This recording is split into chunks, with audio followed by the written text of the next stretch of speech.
Right now, Kansans pay the second highest food sales tax in the country, making it harder for some families to put food on the table. I'm Bronte Sorosky with a plan that aims to improve things. Attorney General Merrick Garland facing questions from senators on a range of topics impacting the country. I'm Lauren Blanchard in Washington. I'll have the latest on his budget request for Congress. The 4 states' most watched news starts now. Thank you for joining us tonight. I'm Jordan Abbey. A former Oklahoma assistant district attorney is charged with bribery, accused of accepting sex favors in exchange for legal assistance. 44-year-old Daniel Giraldi of Joplin worked in the district attorney's office for District 13. That includes Ottawa and Delaware counties. Court documents show prior to working in the DA's office, Giraldi worked for a private law firm and began accepting sexual favors from women in exchange for helping others facing criminal charges. Giraldi is charged with bribery of a public official, interstate travel in aid of racketeering, and possession with intent to distribute a controlled substance. You can read the entire probable cause document on our website, KOAMnewsnow.com. Authorities in Newton County, Missouri, are digging up a property near Seneca. This as part of a possible homicide investigation. Investigators this evening were at a property on Crane Drive with, as we can see, heavy equipment for the dig. Sheriff Chris Jennings says the investigation is related to a missing persons case, but wouldn't say who that missing person is. Nevada, Missouri police arrest a man for breaking into a home and assaulting a child. Authorities say last Friday, 45-year-old Jason Clark of Springfield broke into a home on the 1100 block of North Clay Street and attacked a child inside the home. He left before police arrived, but was found on Saturday and arrested. Clark is now charged with first-degree burglary, second-degree kidnapping, and abuse or neglect of a child. All right, meteorologist Doug Eddy joining us now. Chilly evening, warmed up though.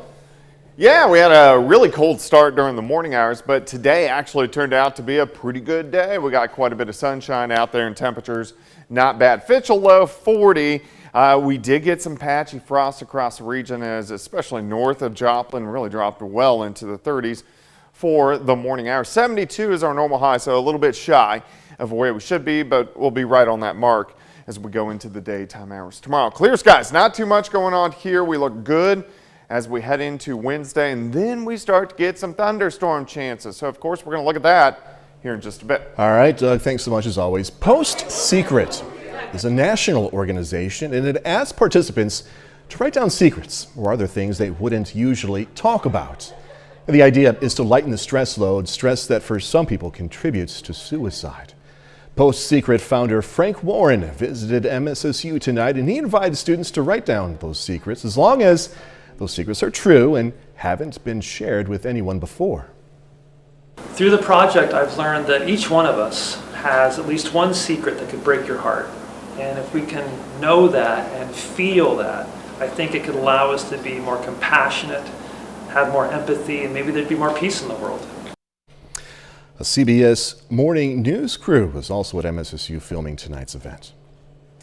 Kansas Governor Laura Kelly's plan to axe the food tax has been struck down by Republican lawmakers. The motion would have eliminated a food sales tax in the state.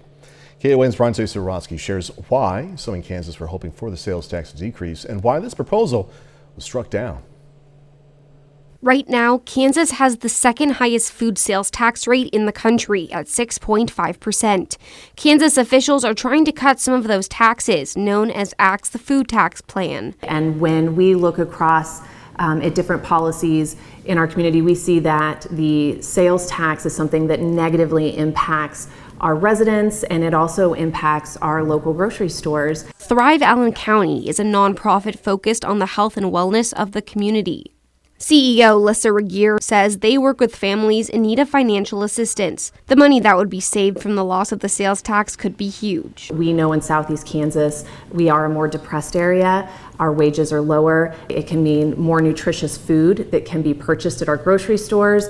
It means possibly being able to better pay rent and utilities. On Tuesday, the legislation was voted down. Those in opposition say they worry about state spending. I know there are people who will look at this and say, if you're cutting the sales tax, that means that there is a lack of funding going into the state.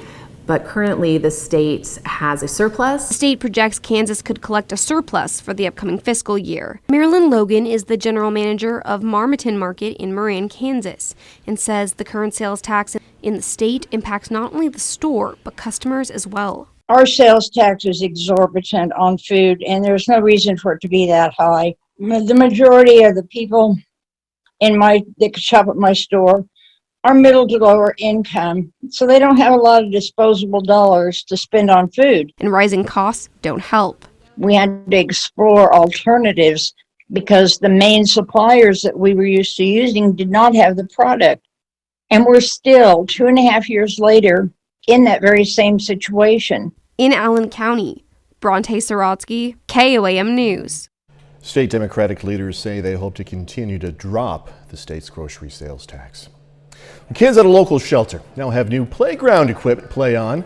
Children's Haven in Joplin, as many of us know, provides a temporary home for kids whose families are experiencing a crisis. Well, today, the nonprofit hosted a ribbon cutting to unveil new and improved playground and outdoor facilities for those kiddos to enjoy.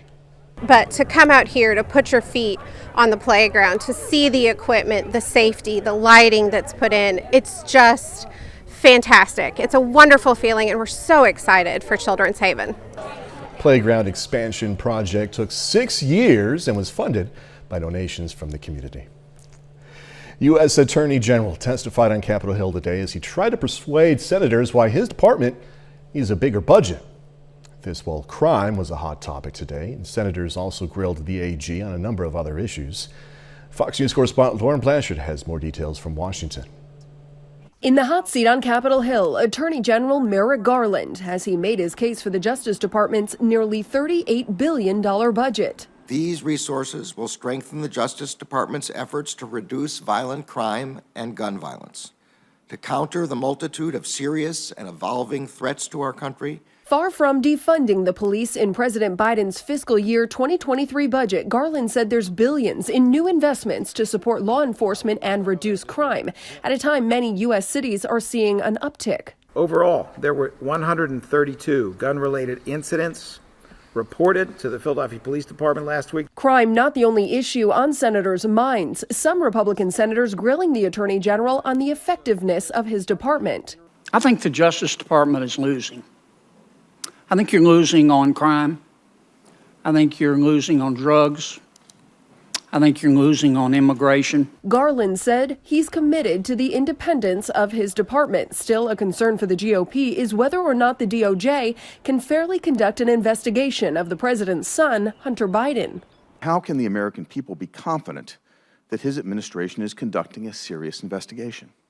Because we put the investigation in the hands of a Trump appointee from the previous administration. The White House also announced the president is using his pardon power for the first time, pardoning 3 and commuting the sentences for dozens of others. In Washington, Lauren Blanchard, Fox News.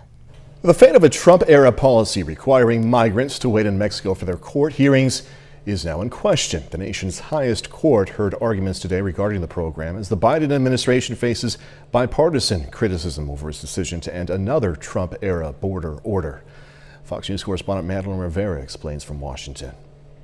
Protesters outside of the Supreme Court calling for an end to a Trump-era policy that's forced thousands of migrants to wait in Mexico while their asylum cases are processed. Immigrants should be safe, not stranded. On Tuesday, the Biden administration faced several hours of tough questions from conservative justices over its efforts to terminate the Remain in Mexico program.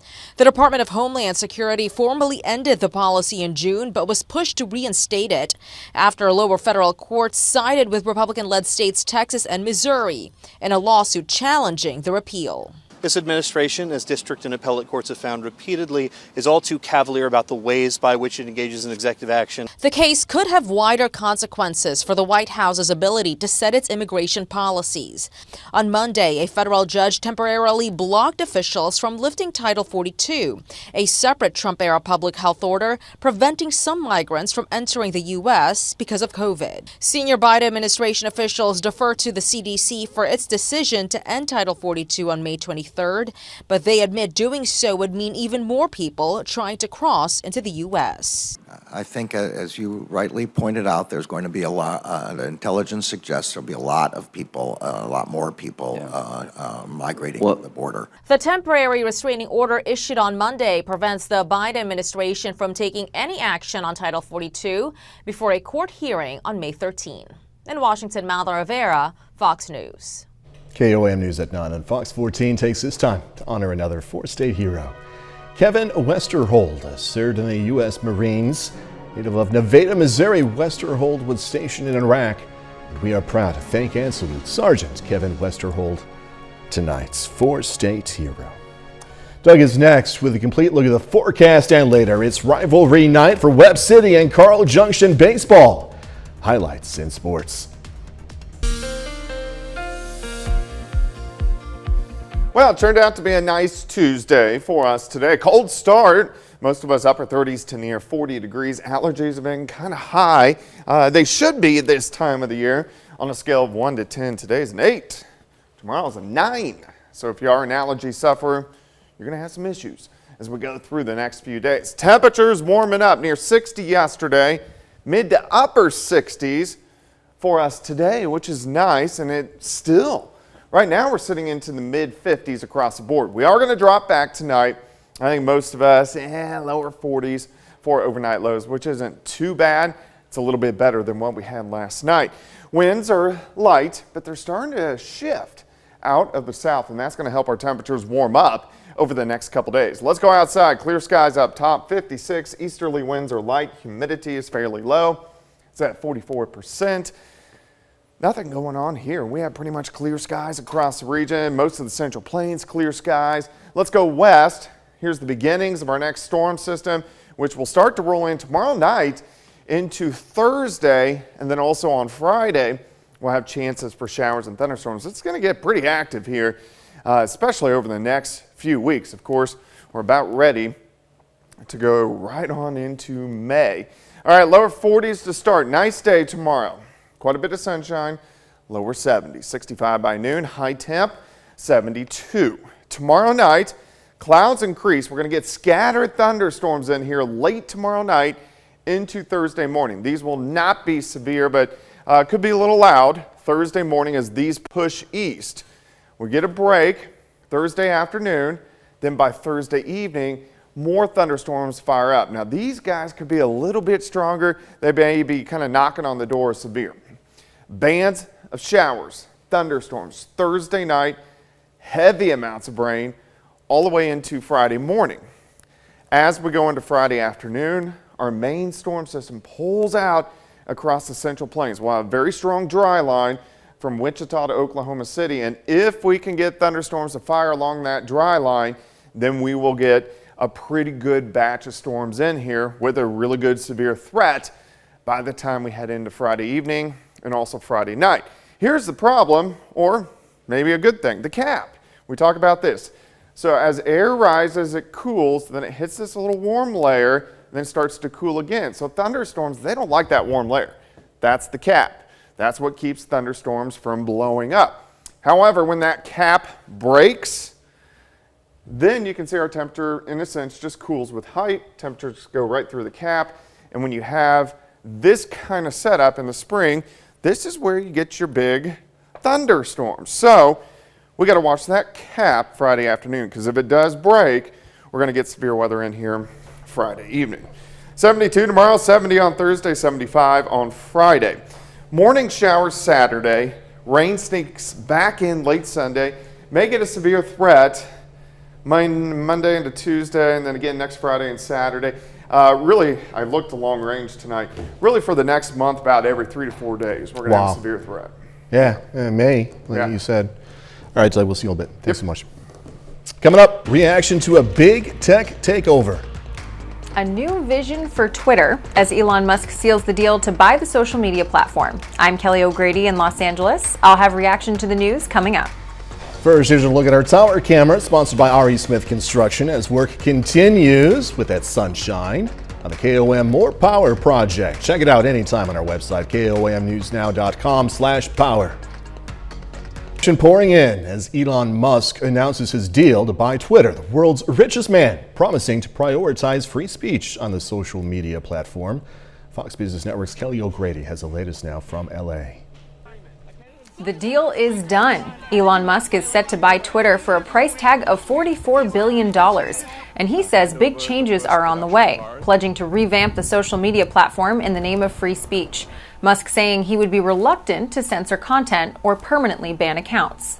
I've heard lots of platforms say they want to be a free speech platform, and yet that means a lot of different things. It's just not possible to have a site where they allow everything that users submit to be published. The Tesla CEO announcing his plans to develop new Twitter features, defeat spam bots, and authenticate all humans.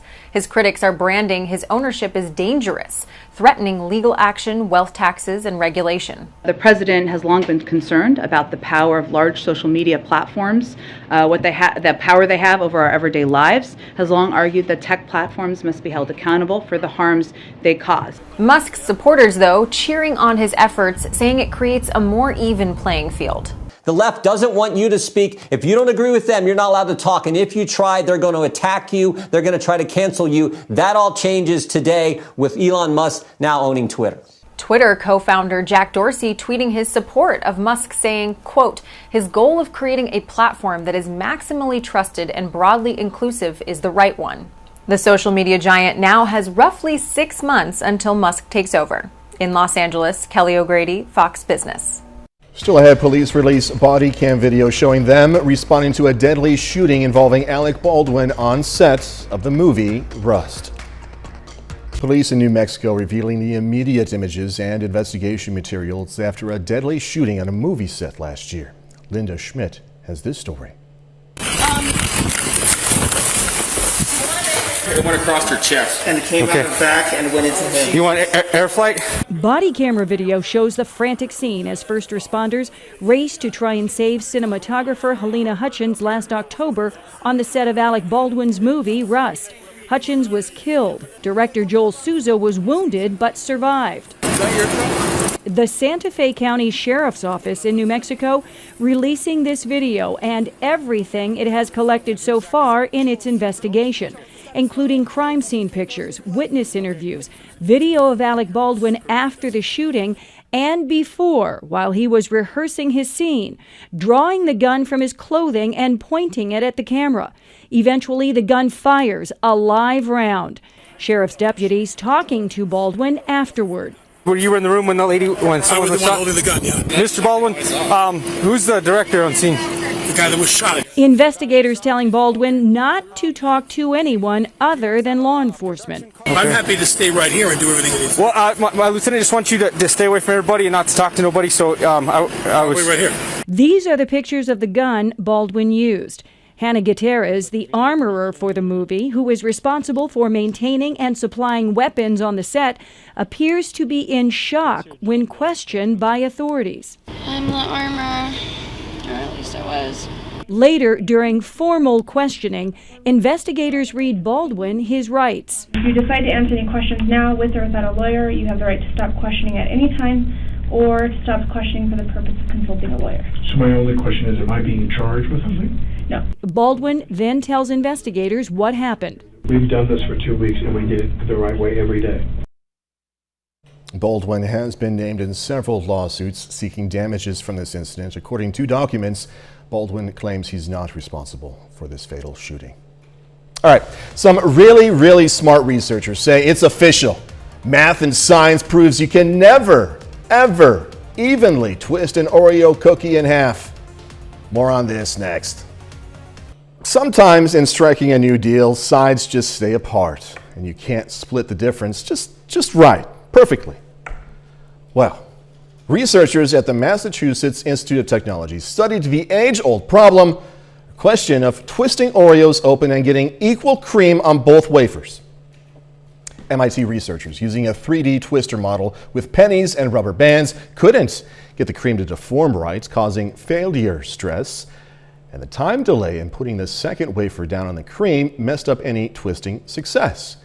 Scientists used varying principles of physics and discovered nothing worked to get the cream to be even on both sides. Hey, after reading all that, You're just thinking too much about Oreos. Just eat them. You know what I mean? That's my thing. It's my philosophy. No math, no science, no physics involved, just good eating. 30 more minutes, news, weather, and sports coming your way. Going to see how some students at Crowder College are learning about ancient pottery making. More weapons could soon be headed here to Ukraine as the Russians ramp up their attacks in the east. I'm Greg Palcott in Lviv. That's my story. Coming up. Crowder College in Neosho is taking the week to introduce students to different opportunities and culture provided through fine art. One of today's events was a raku firing and throwing demonstration. Raku dates back to the 16th century. It's a form of pottery where the pots are taken from the kiln while they are still red hot, then placed in a flammable material to give it a colorful glaze. It's weeks like this, and that really celebrate the arts, which are ingrained in our daily lives, whether or not we know about them or not. And so, showing and reiterating how important it is really a big part of this week. Some of the other events happening for Fine Arts Week include a theater workshop for high school students and a showing of plays by William Shakespeare. Pittsburgh State today celebrated the completion of renovations at the Axe Library. For the past 6 years, crews have been working to renovate the entire building. Some of the changes include moving special collections and university archives from the 3rd floor to the basement, adding new bathrooms and new study rooms, and flexible meeting spaces. We've not neglected resources, books and databases and so on, but we really want to make it a place that students are comfortable, that they spend time here, they get their work done here, and have time, have some fun as well. In total, the renovations cost an estimated $6 million, funded by the state and the university. Good renovation plans right there. The Biden administration is taking new access to increase access to a COVID-19 treatment. The announcement comes as COVID cases continue to rise in parts of the country. Fox News correspondent Jonathan Seary has more. Vice President Kamala Harris testing positive for COVID-19 today. Her office says she's showing no symptoms and plans to isolate. Harris will return to the White House after a negative test. At this time, she is not considered a close contact of President Biden or the First Lady. We have stringent protocols here that go over and above CDC recommendations, even as it relates to how long you stay at home if you test positive. Nationwide, we're seeing roughly 49,000 COVID infections per day, up about 50% from 2 weeks ago. The threat of new Omicron strains ramping up has some calling on the FDA to approve COVID vaccines for children under 5 years old. We need the FDA to get vaccines to our children. That's really what we need right now. We need them to prioritize children. Meanwhile, there are new efforts to expand access to an effective COVID-19 drug. The Biden administration says it will allow thousands of more pharmacies to directly order Pfizer's antiviral pill Paxlovid. The move will soon increase the number of sites with the drug from 20,000 to 30,000. Paxlovid was first authorized by the FDA in December, but public health officials say the treatment is still not getting to everyone who could benefit from it. Testing, vaccines, therapeutics, these are the sort of the pillars of how we manage the rest of this pandemic. The White House has secured the purchase of 20 million treatment courses of Paxlovid. In Atlanta, Jonathan Seary, Fox News. It is no longer recommended people 60 and older take daily aspirin therapy to prevent their first heart attack or stroke. The announcement coming from the U.S. Preventative Services Task Force, which is an independent panel of experts that advises the government on health issues. Aspirin has been used for more than 70 years to help prevent cardiovascular disease, which is the leading cause of mortality in the United States. But new research shows while aspirin does reduce the risk of non-fatal cardiovascular events, it does also increase the risk of dangerous bleeding events. The task force says if you're on daily aspirin therapy, talk to your doctor about whether you should continue, but you should consider stopping it altogether by the age of 75. Nonetheless, no matter what, again, talk to your doctor before you do anything. More weapons will soon be heading to Ukraine just in time to help fight back against a major Russian offensive in the east. Fox News senior foreign affairs correspondent Greg Palcott has more from Ukraine. Russian forces pounding Ukrainian positions in the east on day 62 of the invasion. The Ukrainian lines are largely holding, though the Russians have broken through in some areas. Now, Defense Secretary Lloyd Austin is working to beef up arms shipments here, hosting high-ranking defense officials from 40 different countries at a summit in Germany, focusing on getting more weapons to Ukraine as quickly as possible. The secretary says Russia has lost a substantial amount of military resources, and he wants to see that trend continue, while also pushing back on claims by Moscow that the U.S. is engaged in a proxy war that could lead to a nuclear confrontation.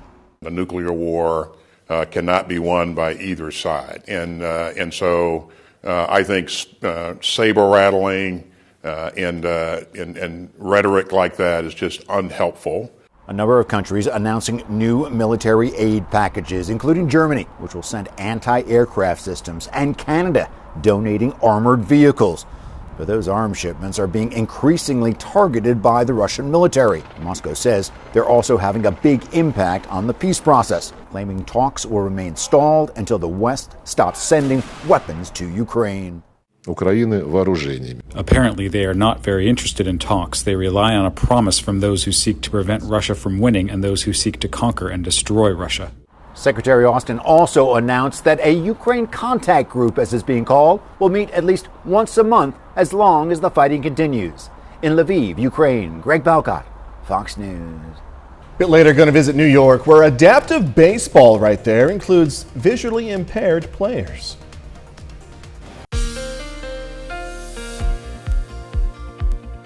Well, it turned out to be a nice Tuesday for us today. Chilly start this morning, had some patchy frost, but plenty of sunshine. Temperatures pretty good this afternoon, but the allergies are high on a scale of 1 to 10. Today's an 8, tomorrow's a 9, so these are mainly tree allergies. Pollen's getting up there. So these are going to be on the high side until we get a nice big widespread rain. Once again, once we get rain, it kind of washes out the atmosphere. Allergies briefly drop. And then, of course, they go right back up. All right, lower 60s for us yesterday, mid 60s for us today. So we are heading in the right direction. Temperatures right now, they're not bad. Most of us mid 50s, but we'll drop back low to mid 40s once again later on tonight. The winds are switching around out of the south. They're southeasterly winds now, so this is going to help us warm up even more for us tomorrow. Currently 56, humidity is at 44%, pressure is 30.28 inches of mercury and falling. Clear skies across the region. Not much is going on here, but we are focusing in on our next storm system out across the Pacific Northwest. This system will start to affect us by Thursday morning, kind of last into Saturday morning. So that's where our unsettled weather is going to be moving in for this week. Tonight's going to be fine, a little chilly. Plenty of sunshine tomorrow. I do think we're going to get some mid and upper level clouds late in the day, but most of the day looks pretty good. Here's your forecast: 44 to start, 65 by noon, high temp 72, southerly winds at about 10 to 20. Tomorrow night, clouds continue to thicken. I think we'll start to get some scattered thunderstorms in here by Thursday morning. So I've stopped it 7 a.m. Scattered thunderstorms, especially on the Missouri side. These could pack a little bit of a punch, but not strong or severe, just kind of moderate to teetering strong thunderstorms. These roll east. Here's Thursday afternoon, Thursday evening, Thursday night, more thunderstorms start to pop up. These may teeter on severe. Batches of showers, thunderstorms, heavy amounts of rain. Thursday night into Friday morning, a big batch Friday morning, and then we set up to see what in the world happens Friday afternoon. Very powerful storm system pulls out into the Central Plains, but at the same time, we have a very strong cap in place, which is that warm air aloft that keeps thunderstorms from blowing up. I do think we'll get some across central Kansas. We'll just have to see how many can get going and then roll in Friday evening into Friday night. The ones that do get going will be severe. So that's just something we want to watch as we go into the next couple days. 72 tomorrow, 70 on Thursday, 75 on Friday. Chances for thunderstorms Saturday morning and then again late on Sunday. You know, a lot to talk about. Yeah. There's a lot coming up potentially. Always do this time of year. Yeah. Okay. Thank you. All right. Coming up in sports, Webb City baseball beginning a 4-game homestand against Junction. Plus, Crowder softball hosting a big conference doubleheader against the Jefferson Vikings. Jacob Leonard has that and more next.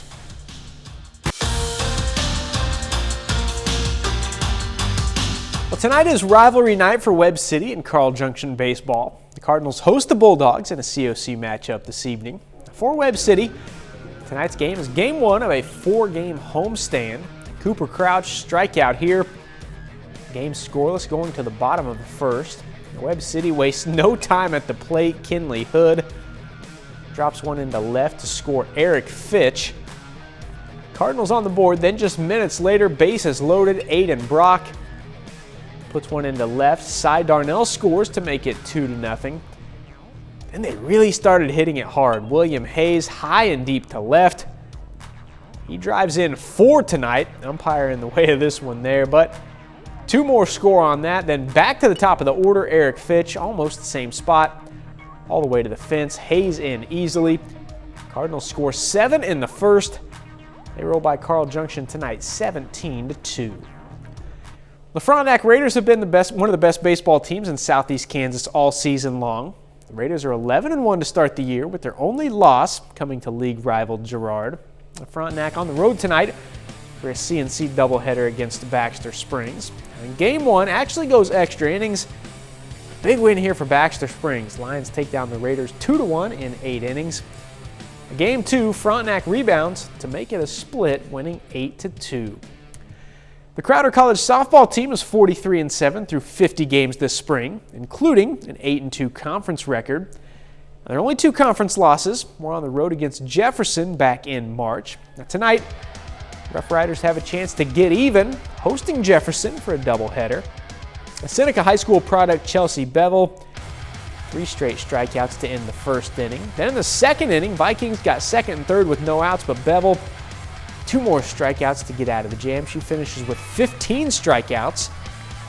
We're still scoreless. Now down 1 in the 5th, Marissa Mitchell comes through for Crowder, drives it to left. Ava Sarwinski rounds third and scores. We are all tied up. The next batter, it's Emily Shipman. Yanks one into left here. Courtney Story comes home. Crowder has its first lead at 2-1. And Marissa Mitchell ends up with the game-winning hit in the 7th. Rough Riders take game 1 3-2. So in game 2, Crowder trying to make it a doubleheader sweep. That's what they did, winning in a shutout 4-0. Rough Riders are now 45-7 overall this spring. Missouri Southern softball also in action today, continuing their road trip at Northwest Missouri State.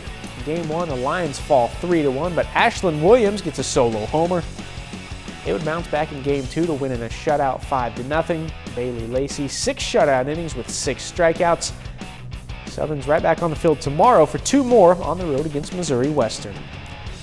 That's it for sports. We're back with more news after this. Modified form of traditional baseball is giving people who normally wouldn't have an opportunity on the diamond a chance to play. Fox's Briella Tomasetti in New York has this story. These young ball players may be visually impaired, but they certainly won't be sidelined by their disabilities. Perfect! Look at that! You hit it the first go-around! Adaptive blind baseball is removing all the barriers that may have previously kept them off the field. I found out I was losing my sight in 6th grade. 17-year-old Janine Amber Frias has a rare genetic disorder called Wolfram syndrome, characterized by childhood onset diabetes and a gradual loss of vision.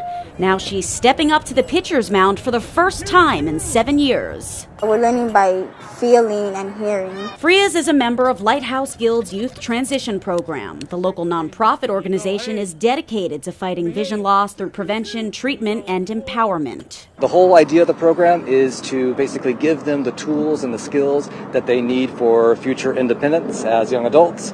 So there's a lot of teaching that goes on, but it's also about fun. More than a dozen teenagers learning how to pitch like pros, hit homers, and run the bases. Whoa, you are cooking.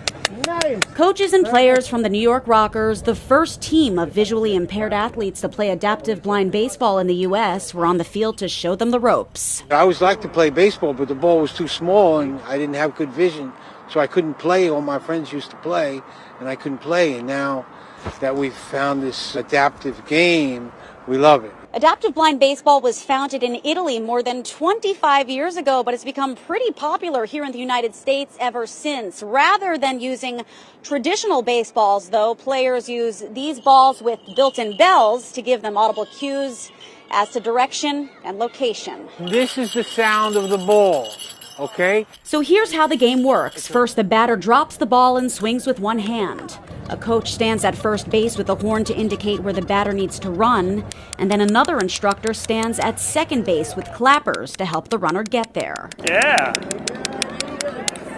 We need young, energetic people out on the field playing the game. And so today was, I can't tell you how many times I had goosebumps. The players proving above all that America's pastime can be enjoyed by just about anyone. We learned that we have a connection in a few things, like our vision. We're all different, but we're all the same. Reporting from Riverside Park on the Upper West Side, Briella Tomasetti, Fox 5 News. Seems a lot of people watched The Batman on HBO Max. Hollywood Nation coming your way. The Dark Knight is a streaming hit. Another star gets immortalized, and we got more news for you. Here's Fox's Ashley DeVorkin with the latest from the Hollywood Nation. Booster sets sail, Lizzo plans a road trip, and the Caped Crusader scores in the Hollywood Nation. Fear is a tool. Robert Pattinson's The Batman pulled in huge numbers on HBO Max. According to Deadline, the film was viewed in 4.1 million households in the first week of its release on the streaming network. It becomes HBO Max's second best theatrical movie after Mortal Kombat with 4.3 million views. Jean Smart received a special honor on a historic Los Angeles landmark. The Emmy-winning actress was awarded a star on the Hollywood Walk of Fame on Monday. She was joined by her two sons, her Hacks co-stars, and friends at the ceremony. Lizzo is heading back on the road this fall. The Grammy-winning singer and rapper announced she's launching a North American tour in support of her upcoming album Special, due out July 15th. It kicks off in Florida September 23rd. We're going to Fire Island. And in today's First Looks, Joel Kim Booster catches a ferry to Fire Island in the first trailer to Hulu's upcoming rom-com. Booster wrote the film that is a modern take on Jane Austen's classic novel Pride and Prejudice. It follows a group of gay friends who travel across the Great South Bay to have a legendary week-long summer vacation on Fire Island Pines. It debuts June 3rd. We're family. That means something to me. In Hollywood, Ashley DeVorkin, Fox News. And that's our time for tonight. Thanks for joining us. Going to leave you tonight with video of a baby ring-tailed lemur. It was born at the Vienna Zoo. Be safe. Do this all again tomorrow. See you then.